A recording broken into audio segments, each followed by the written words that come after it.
ॐ स्थापकाय च धर्मस्य सर्वधर्मस्वरूपिणे अवतारवरिष्ठाय रामकृष्णाय ते नमः. The Gospel of Sri Ramakrishna, Chapter 1, Master and Disciple, March 1882. It was on a Sunday in spring, a few days after Sri Ramakrishna's birthday, that M met him for the first time. Sri Ramakrishna lived at the Kalibari, the temple garden of Mother Kali, on the bank of the Ganges at Dakshineshwar. M, being at leisure on Sundays, had gone with his friend Sidhu to visit several gardens at Baranagar. As they were walking in Prasanna Banerjee's garden, Sidhu said, "There is a charming place on the bank of the Ganges where a Paramahamsa lives. Should you like to go there?" M assented, and they started immediately for the Dakshineshwar temple garden. They arrived at the main gate at dusk and went straight to Sri Ramakrishna's room, and there they found him seated on a wooden couch, facing the east. With a smile on his face, he was talking of God. The room was full of people, all seated on the floor, drinking in his words in deep silence. M stood there speechless and looked on. It was as if he were standing where all the holy places met, and as if Shukadeva himself were speaking the word of God, or as if Sri Chaitanya were singing the name and glories of the Lord in Puri with Ramananda, Swarup and the other devotees. Sri Ramakrishna said, "When hearing the name of Hari or Rama once, you shed tears and your hair stands on end, then you may know for certain that you do not have to perform devotions as the Sandhya anymore. Then only will you have a right to renounce rituals, or rather, rituals will drop away of themselves. Then it will be enough if you repeat only the name of Rama or Hari, or simply Om." Continuing, he said, "The Sandhya merges in the Gayatri, and the Gayatri merges in Om." M looked around him with wonder and said to himself, "What a beautiful place! What a charming man! How beautiful his words are! I have no wish to move from this spot." After a few minutes he thought, "Let me see the place first. Then I'll come here back and sit down." After he left the room with Sidhu, he heard the sweet music of the evening service arising in the temple from gong, bell, drum and cymbal. He could hear music from the Nahabat too, at the south end of the garden. The sounds travelled over the Ganges, floating away and losing themselves in the distance. A soft spring wind was blowing, laden with the fragrance of flowers. The moon had just appeared. It was as if nature and man together were preparing for the evening worship. M and Sidhu visited the 12 Shiva temples, the Radhakanta temple and the temple of Bhavatarini. And as M watched the services before the images, his heart was filled with joy. On the way back to Sri Ramakrishna's room, the two friends talked. Sidhu told M that the temple garden had been founded by Rani Rasmani. He said that God was worshipped there daily as Kali, Shiva and Krishna, and that within the gates many sadhus and beggars were fed. When they reached Sri Ramakrishna's door again, they found it shut, and Brinde, the maid, standing outside. M, who had been trained in English manners and would not enter a room without permission, asked her, "Is the holy man in?" Brinde replied, "Yes, he's in the room." M. How long has he lived here? Brinde. Oh, he has been here a long time. M. Does he read many books? Brinde. Books? Oh dear no, they're all on his tongue. M had just finished his studies in college. It amazed him to hear that Sri Ramakrishna read no books. M. Perhaps it is time for evening worship. May we go into the room? Will you tell him we are anxious to see him?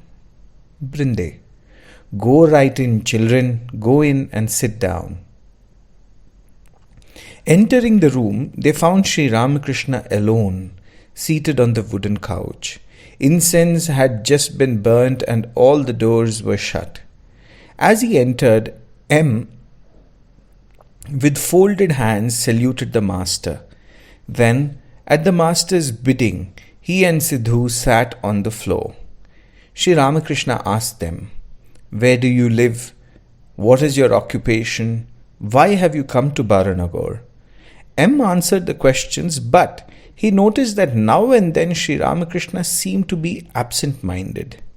Later he learnt that his mood is called bhava, ecstasy. It is like the state of an angler who has been sitting with his rod.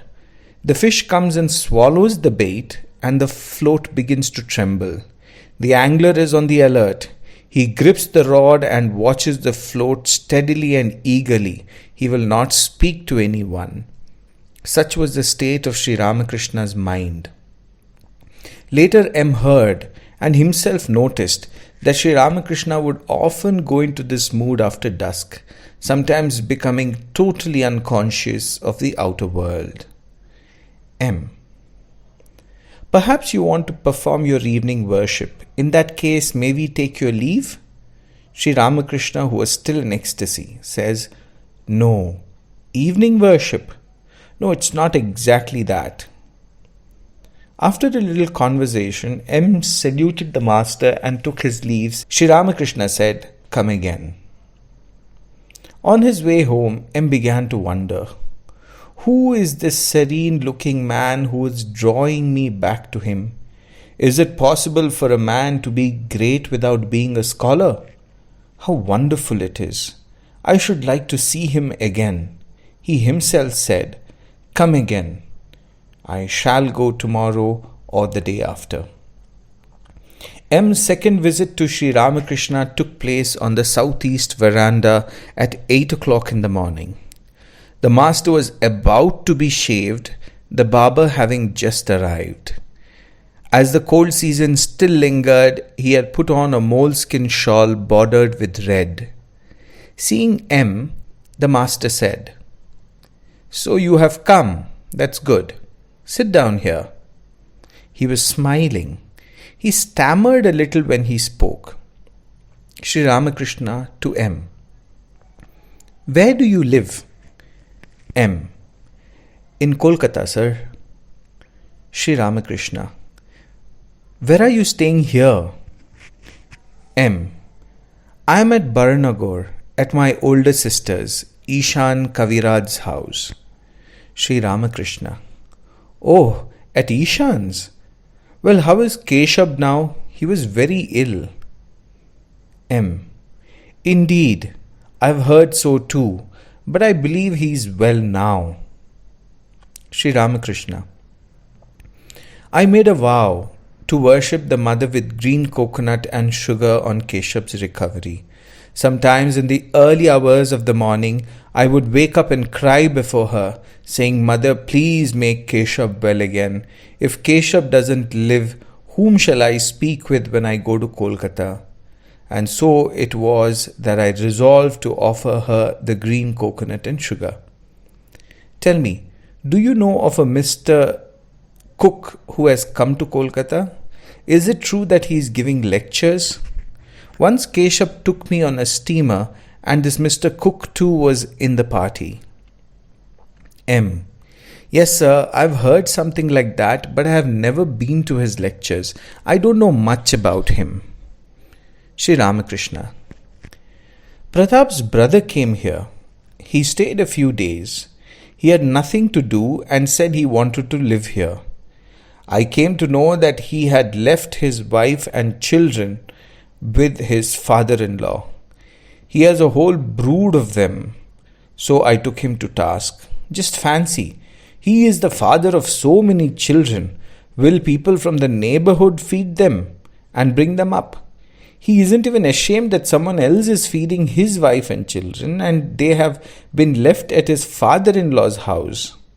I scolded him very hard and asked him to look for a job. Then he was willing to leave here. Are you married? M. Yes, sir.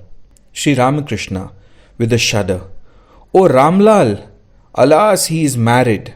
Ramlal was a nephew of Sri Ramakrishna and a priest in the Kali temple. Like one guilt of a terrible offense, M sat motionless, his eyes fixed on the ground. He thought, is it such a wicked thing to get married? The master continued, have you any children? M this time could hear the beating of his own heart.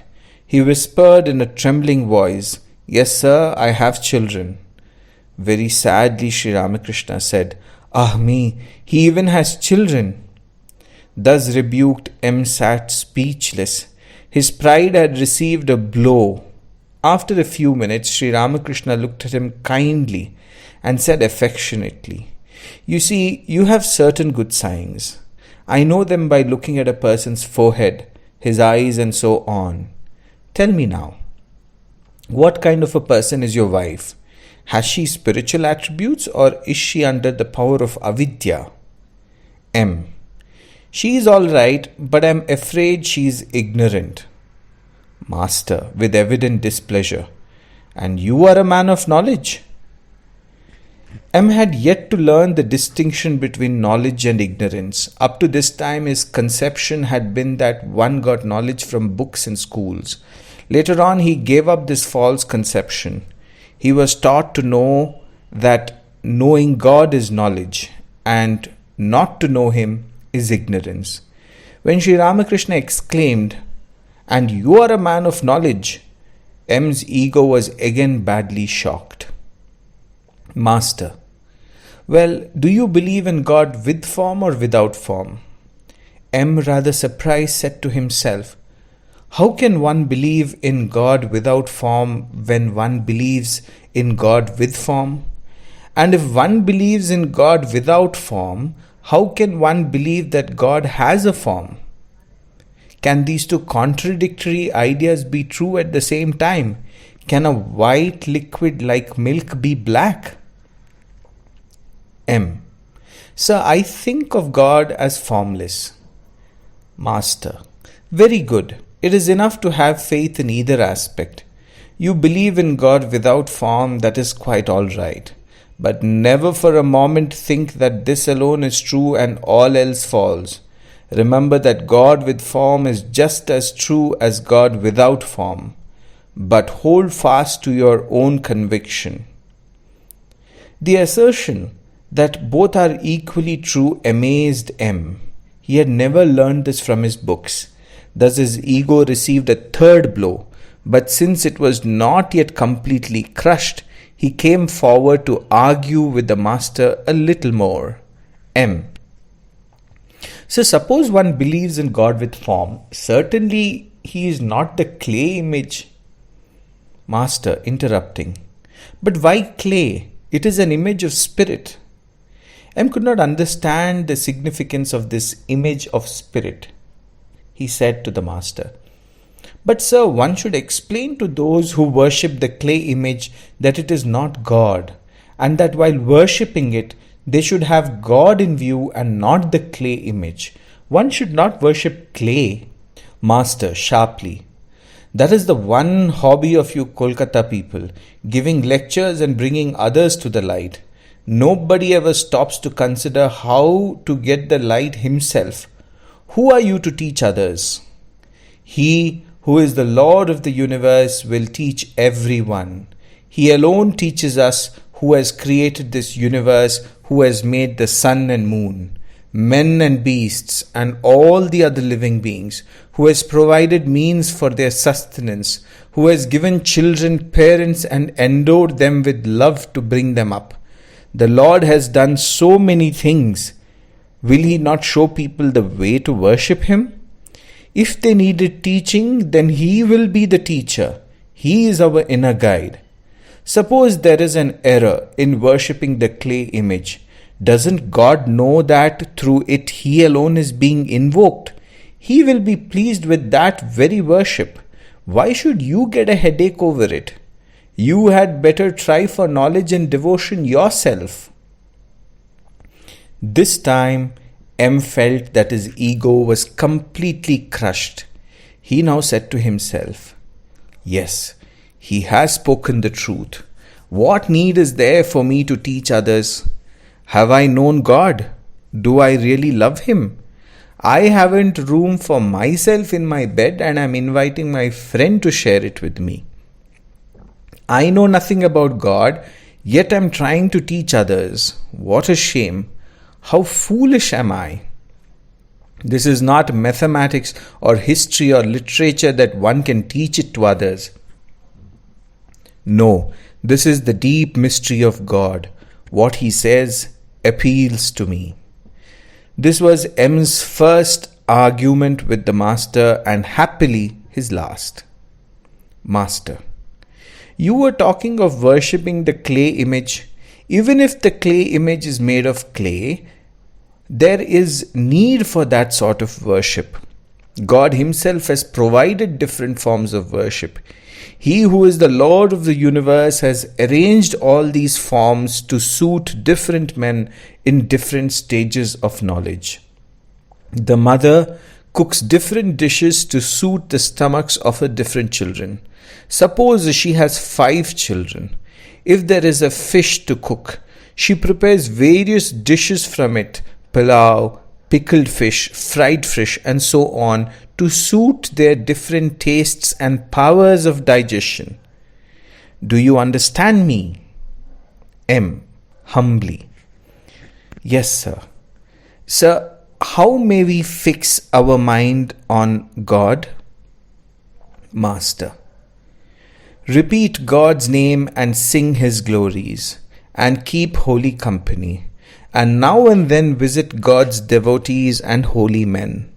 The mind cannot dwell on God if it is immersed day and night in worldliness, in worldly duties and responsibilities. It is most necessary to go into solitude now and then and think of God. To fix the mind on God is very difficult in the beginning, unless one practices meditation in solitude. When a tree is young, it should be fenced all around, otherwise it may be destroyed by cattle.